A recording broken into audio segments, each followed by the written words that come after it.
Olá, bem-vindos a esta nossa conversa aprofundada. Hoje a gente faz um mergulho nos materiais bem interessantes de direito internacional público. Recebemos vários documentos, alguns bem densos, outros mais específicos. E a ideia aqui é pensar na preparação para os concursos da magistratura, né? Tanto federal quanto estadual. Nossa missão é, assim, destilar o essencial, aquilo que tem mais chance de cair na primeira fase, sabe? Conectar os conceitos, as estruturas importantes e alguns debates que esses textos levantam. Exatamente. A ideia é essa mesmo, oferecer um panorama organizado, estratégico para quem está nessa reta final de estudo. A gente vai navegar desde os fundamentos, né? Fontes, sujeitos do direito internacional. Vamos passar por temas quentes como imunidade de jurisdição, a proteção de direitos humanos dos povos e também a integração regional, com foco ali no Mercosul e, claro, como é que se resolvem as controvérsias internacionais. Vamos tentar amarrar esses pontos e destacar o que os materiais indicam como crucial mesmo. Perfeito. Então vamos começar pela base, pelo alicerce de tudo. Não tem como fugir das fontes do direito internacional, certo? O artigo 38 do Estatuto da CIJ é sempre aquele ponto de partida. É o clássico, sem dúvida. Ele lista lá tratados, costume internacional, princípios gerais do direito, como fontes primárias. Mas olha, o que os materiais realmente ressaltam, e que é vital para a prova, é a dinâmica entre elas.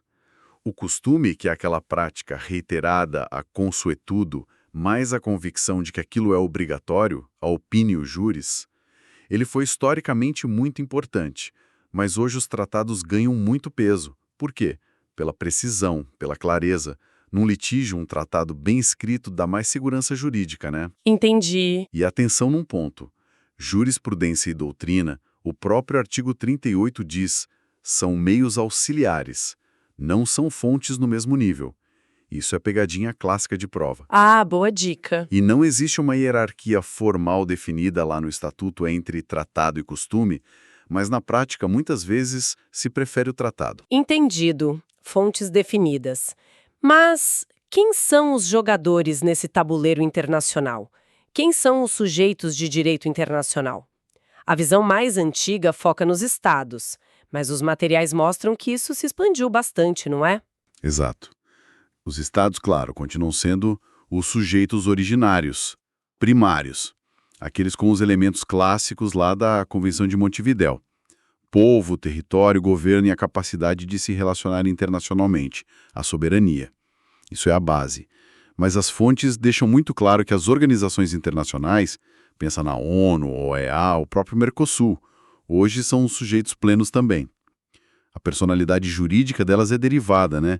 Vem dos estados que as criaram por tratado. Certo. Agora, o ponto mais moderno e que pode gerar questões é o reconhecimento de outros atores.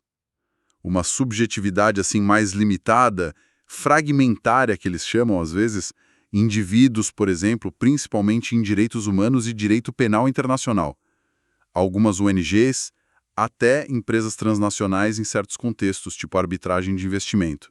Interessante. E para concurso crucial, diferenciar a República Federativa do Brasil, que é o sujeito de direito internacional, dos nossos entes internos, né? Estados, municípios, que, em regra, não têm essa capacidade plena lá fora. E um tema que sempre aparece e gera muita confusão é a imunidade de jurisdição dos estados. Aquele princípio antigo, parem, parem, não habet judicio. Como os materiais tratam isso hoje? Pois é, esse é um campo que evoluiu muito. E os materiais detalham bem essa evolução. A gente saiu daquela ideia de imunidade absoluta para uma relativa. Isso principalmente para a jurisdição de conhecimento. A chave aqui é a distinção. Atos de império, os acta juri imperi, são aqueles do Estado exercendo soberania mesmo, tipo legislar, declarar guerra, atos diplomáticos, esses continuam com imunidade. Ok. Agora, os atos de gestão, os acta juri gestionis, aí são atos de natureza privada, comercial, o Estado agindo quase como um particular, sabe? Contratos comerciais, relações trabalhistas com funcionários locais que não têm função diplomática. Ah, tipo contratar um jardineiro para a embaixada. Exatamente. Para esses atos de gestão, a imunidade não se aplica mais. Essa distinção é fundamental, por exemplo, nas ações trabalhistas aqui no Brasil, contra embaixadas movidas por empregados locais sem status diplomático. É muito comum. Muito interessante essa evolução. Mas essa relatividade toda, ela vale igualzinho para a fase de execução de uma sentença? Ou os materiais trazem alguma nuance aí? Excelente ponto. Porque na imunidade de execução, a coisa é bem mais restrita, mais complexa. Mesmo que o Estado estrangeiro perca o processo, seja condenado por um ato de gestão, executar essa sentença contra os bens dele é outra história. A regra geral, reforçada pelas convenções de Viena, é que os bens que são usados para missão diplomática ou consular, esses são impenhoráveis. O prédio da embaixada, as contas bancárias da missão. Os materiais até apontam uma discussão importante no STF sobre poder executar bens do Estado estrangeiro que não são ligados diretamente à missão, mas olha, ainda não tem uma posição totalmente pacífica sobre isso. Entendi. E é crucial lembrar, renunciar à imunidade de jurisdição lá no processo não significa automaticamente renunciar à imunidade de execução. São coisas separadas. Certo, tem que ter renúncia expressa para execução também. Em geral, sim. Ou a identificação de bens que não sirvam à missão e possam ser executados, o que é difícil. E um detalhe. Para as organizações internacionais, a imunidade é diferente. Geralmente é funcionalmente absoluta prevista nos tratados que as criaram ou nos acordos de sede. E essa imunidade toda, ela se sustenta mesmo se a gente estiver falando de violações graves de direitos humanos? Os materiais entram nessa tensão? Entram sim, e esse é um dos pontos mais sensíveis e atuais. Tem uma corrente forte defendendo que a imunidade do Estado não pode ser um escudo para crimes internacionais gravíssimos, tipo genocídio, tortura, crimes contra a humanidade, que violam normas de jus cogens. Faz sentido. Só que os documentos citam a decisão da Corte Internacional de Justiça, no caso Alemanha versus Itália. E lá, a CIGI entendeu que, pelo direito internacional consuetudinário atual, a imunidade do Estado ainda prevalece, mesmo diante dessas violações graves ocorridas em conflito armado. Considerou atos de império. Puxa. Por outro lado, os materiais também mencionam uma sinalização do nosso STF, no ARE 954858, que parece ir numa direção um pouco diferente. O Supremo sugeriu ali que a prevalência dos direitos humanos da nossa Constituição, lá no artigo 4º, inciso 2º, poderia talvez justificar afastar a imunidade em casos de atos ilícitos de estados estrangeiros que violem direitos humanos mesmo em contexto de guerra. Ah, então o Brasil poderia ter uma posição diferente da CIGI. Poderia. É uma possibilidade que o STF acenou. É uma área cinzenta mesmo, essa tensão entre soberania e direitos humanos. Perfeita para cair em prova, né? Explorar essa tensão. Com certeza. E essa tensão nos leva direto para outro tema fundamental que os materiais destacam, a autodeterminação dos povos. O que é essencial saber sobre isso? A autodeterminação é, assim, um princípio base do direito internacional de hoje. Está na Carta da ONU, está no artigo 4º da nossa Constituição. Basicamente o que ele garante: o direito dos povos de decidirem livremente seu caminho político, buscar seu desenvolvimento econômico, social, cultural, sem ninguém de fora interferindo. Certo. Historicamente foi o grande motor da descolonização na África, na Ásia, mas hoje o alcance é mais amplo, se aplica a outras situações também, onde um povo busca definir seu próprio destino. E os materiais fazem uma conexão bem direta desse princípio com os direitos dos povos indígenas aqui no Brasil, né? Citam a Declaração da ONU, a Convenção 69 da OIT. Quais os pontos-chave aí? Exatamente essa a conexão. A Declaração da ONU sobre Direitos dos Povos Indígenas, tecnicamente, ela é soft law, não é um tratado que obriga diretamente, mas o peso político e interpretativo dela é enorme. Ela reconhece direitos coletivos importantíssimos, a própria autodeterminação, autonomia, direito à cultura, às terras, territórios, recursos. E a Convenção 169? A Convenção 169 da OIT sobre povos indígenas e tribais, essa sim é um tratado internacional. O Brasil ratificou, internalizou pelo Decreto 5.051 de 2004, então ela tem força vinculante para nós. E o ponto crucial da Convenção 169, que sempre pode cair em prova, é o direito à consulta livre, prévia e informada. Sempre que alguma medida legislativa ou administrativa puder afetar diretamente os povos indígenas, eles têm que ser consultados antes, de forma livre e informada. Isso é muito importante. Muito. E, além disso, a Convenção garante direitos sobre as terras e territórios deles, proteção contra a remoção forçada, respeito às instituições e aos costumes. Conhecer a Convenção 169 é indispensável mesmo. E ainda falando em direitos humanos e obrigações do Brasil, a gente chega num ponto que os materiais tratam com bastante destaque: a questão das leis de anistia e a jurisprudência da Corte Interamericana de Direitos Humanos. Cito especificamente o caso Gomes Lund versus Brasil. Como essa tensão é apresentada ali? Esse caso, sobre a guerrilha do Araguaia, é um marco, um divisor de águas. E os materiais ressaltam isso. A Corte Interamericana ela foi, assim, categórica. Ela declarou que a nossa lei de anistia, a Lei 6.683 de 79, naquela parte que impede investigar e punir violações graves de direitos humanos, tipo tortura, desaparecimento forçado, que é considerado norma imperativa, jus cogens, essa parte da lei, é incompatível com a Convenção Americana de Direitos Humanos. E qual a consequência disso? A consequência, segundo a Corte, é que essa parte da lei não deveria ter efeitos jurídicos. E a decisão impõe ao Brasil a obrigação de investigar, processar, punir os responsáveis e também buscar os desaparecidos. O ponto de tensão crucial que os materiais deixam evidente é o conflito dessa decisão internacional, que é vinculante para o Brasil, com a decisão anterior do nosso STF na ADPF 153, lembra? O STF tinha validado a lei de anistia na íntegra. Lembro sim, gerou muita discussão. Pois é. E ainda tem a ADPF 320, que está pendente de julgamento no STF, e que busca justamente reavaliar a questão, considerando a sentença da Corte Interamericana.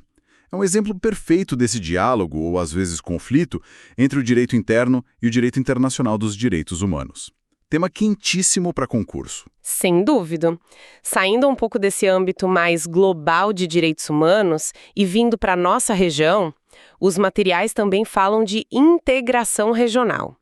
Fazem uma distinção importante entre o modelo do Mercosul e o da União Europeia.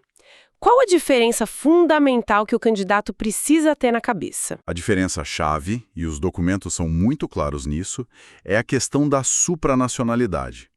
O chamado direito comunitário, que a gente vê na União Europeia como exemplo máximo, ele pressupõe órgãos supranacionais, ou seja, órgãos com poder de decisão próprio que podem criar normas que se aplicam diretamente nos países membros, às vezes até com primazia sobre a lei nacional. Há uma transferência real de soberania ali. E o Mercosul? O Mercosul não. Ele opera numa lógica que é predominantemente intergovernamental. As decisões são tomadas por órgãos que são formados por representantes dos governos dos países membros. Geralmente precisa de consenso, e as normas que saem dali, as decisões do CMC, resoluções do GMC, diretrizes da CCM, elas precisam ser incorporadas no direito interno de cada país. Tem que passar pelo processo legislativo ou administrativo interno para valer de verdade lá dentro. Ah, então a norma do Mercosul não vale direto no Brasil assim que é aprovada lá.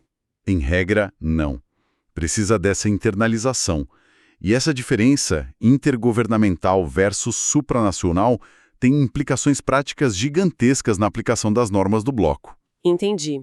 E como os materiais descrevem a estrutura e o funcionamento do Mercosul hoje? O que é essencial saber dos órgãos, das normas? Bom, o Mercosul foi criado pelo Tratado de Assunção, lá em 91, e a estrutura veio com o Protocolo de Ouro Preto, que deu personalidade jurídica internacional a ele. Ele é definido como uma união aduaneira, ainda que, na prática, seja uma união imperfeita, né? Tem exceções à tarifa externa comum, a TEC. Os órgãos principais de decisão são intergovernamentais, o Conselho do Mercado Comum, o CMC, que é o órgão político superior, o Grupo Mercado Comum, GMC, que é o executivo, e a Comissão de Comércio do Mercosul, a CCM, que cuida mais da gestão da política comercial. CMC, GMC, CCM... Isso. As normas que eles produzem são obrigatórias para os estados, mas, como a gente falou, dependem dessa incorporação interna. É bom conhecer a sigla e a função básica de cada um desses órgãos. Entendi a estrutura, mas e quando dá briga? Quando os Estados-membros discordam, como funciona o sistema para resolver controvérsias no Mercosul, segundo os materiais? O sistema está detalhado no Protocolo de Olivos. É um sistema escalonado com etapas. A primeira etapa, sempre obrigatória, é tentar resolver na conversa, negociações diretas entre os estados envolvidos.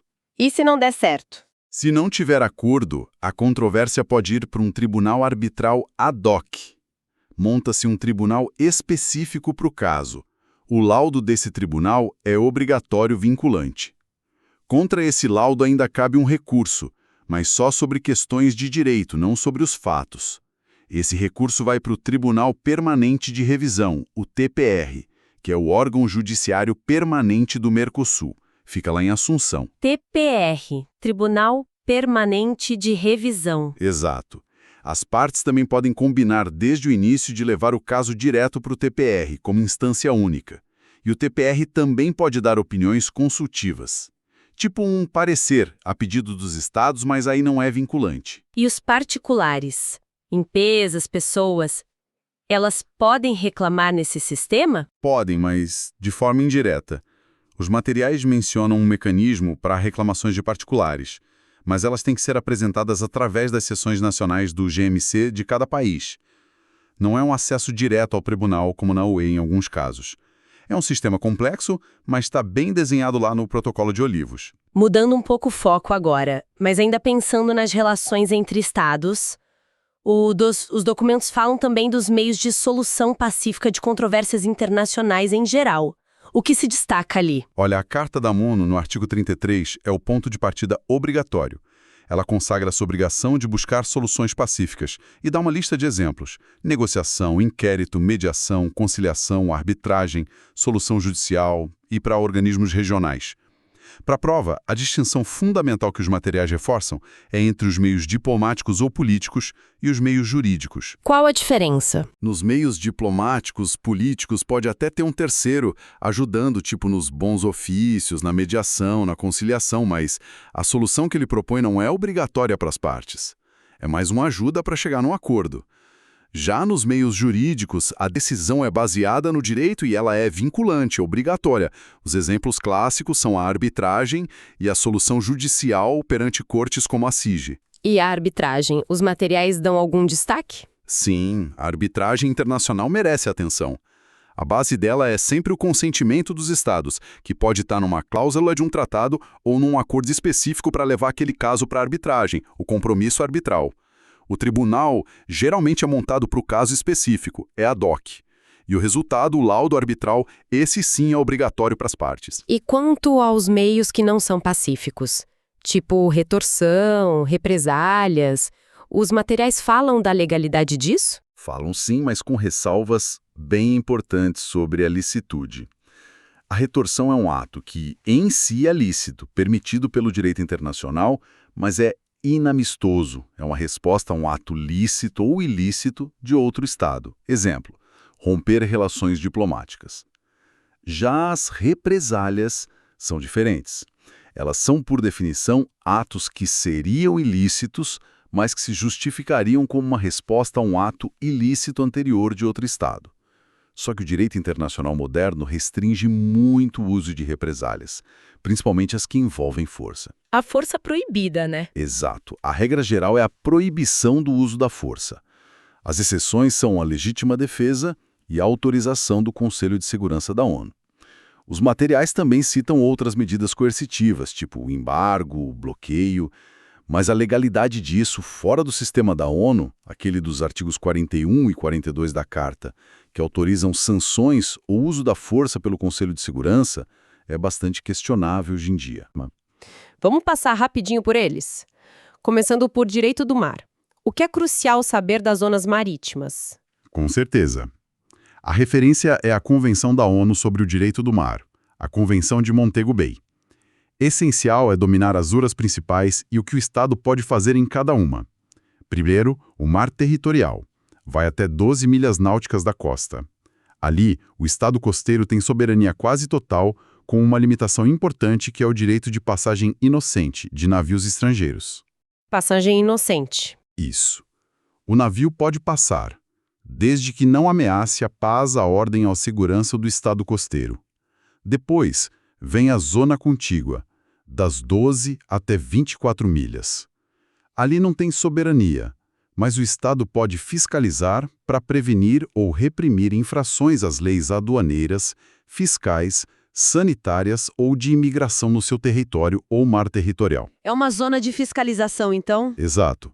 E depois, a Zona Econômica Exclusiva, a ZE.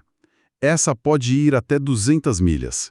Na ZE, o Estado costeiro tem direitos soberanos para explorar os recursos naturais pesca, petróleo, gás e tem jurisdição para pesquisa científica, proteção ambiental. Mas não é soberania total, como no mar territorial. Não, não é. Outros estados mantêm liberdades importantes na ZE, como a de navegação e sobrevoo. Distinguir os direitos em cada zona é um ponto clássico de prova. E tem também a plataforma continental, que é o leito e subsolo além do mar territorial, relevante pelos recursos minerais. Certo. E sobre direito ambiental internacional, qual o ponto principal que os materiais ressaltam? O grande destaque nos materiais é a afirmação do princípio 21 de Estocolmo, de 72, que foi reafirmado como princípio 2 da Declaração do Rio, de 92. Esse princípio tem dois lados. Por um lado, o direito soberano do Estado de explorar seus recursos. Mas, por outro lado, a responsabilidade de garantir que as atividades no seu território não causem danos ao meio ambiente de outros estados ou de áreas fora da jurisdição nacional, como o alto mar. A responsabilidade de não poluir o vizinho, basicamente. Exatamente. E ligado a isso, os textos indicam que a responsabilidade internacional por esse dano ambiental que cruza fronteiras, ela tende a ser objetiva. Ou seja, não precisa provar a culpa do estado poluidor. Basta o dano e o nexo causal. Outro campo específico.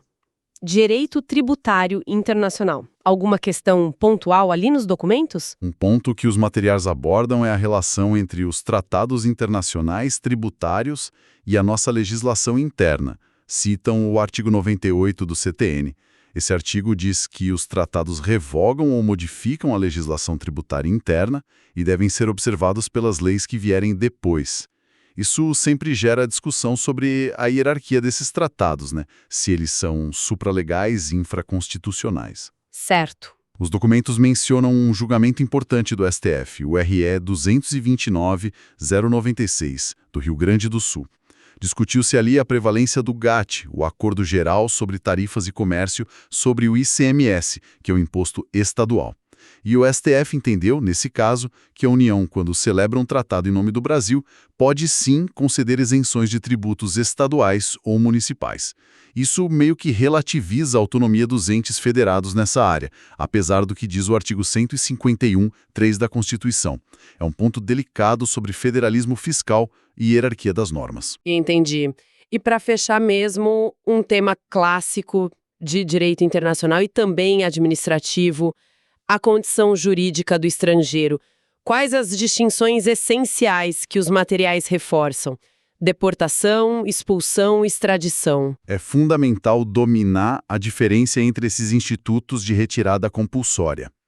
A deportação é uma medida administrativa, para quem está aqui em situação migratória irregular. Entrou escondido, o visto venceu. Ok, irregularidade. Isso.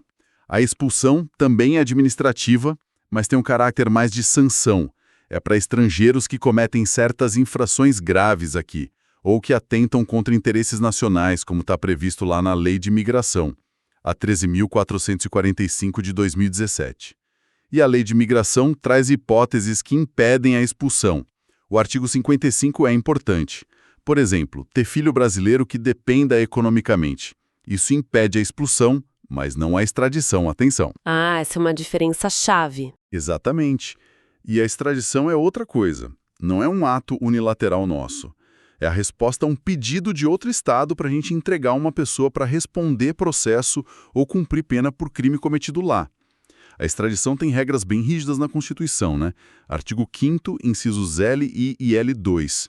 Proibido extraditar brasileiro nato e proibido por crime político ou de opinião. E tem as regras da lei também. E a súmula 421 do STF. Boa lembrança. Os materiais citam a súmula 421 do STF, que diz que ter cônjuge ou filho brasileiro não impede a extradição. Olha a diferença para a expulsão. Crucial. E, claro, não confundir nada disso com a entrega para o Tribunal Penal Internacional, o TPI, nem com refúgio ou asilo político, que são institutos de proteção internacional, não de retirada. Ufa! Conseguimos mesmo percorrer os pontos essenciais que esses materiais trouxeram, hein? Desde os fundamentos lá das fontes, até sistemas bem específicos como o Mercosul, a anistia, direitos indígenas e essas distinções finais agora.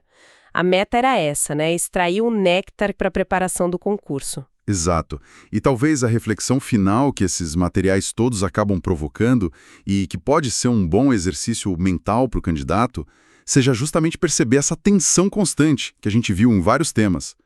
De um lado, você tem a soberania estatal clássica, né, que aparece na imunidade, na dificuldade de impor decisões no Mercosul intergovernamental, na resistência a certas decisões internacionais como a da Corte DH sobre a anistia. E do outro lado, você tem as demandas cada vez maiores da ordem internacional de hoje, por cooperação, por respeito aos direitos humanos, pela própria ideia de normas imperativas, os jus cogens, que limitam a vontade dos Estados. É um cabo de guerra constante, né? É um equilíbrio dinâmico, uma tensão permanente. Como essa tensão se resolve na prática, como o Brasil se posiciona nesse jogo, segundo o que esses documentos revelam, pensar em como o examinador pode explorar essa dinâmica, esse balanço entre soberania e obrigações internacionais em novas questões de prova, acho que é um ótimo exercício. Fica essa provocação final. E claro, boa sorte nos estudos.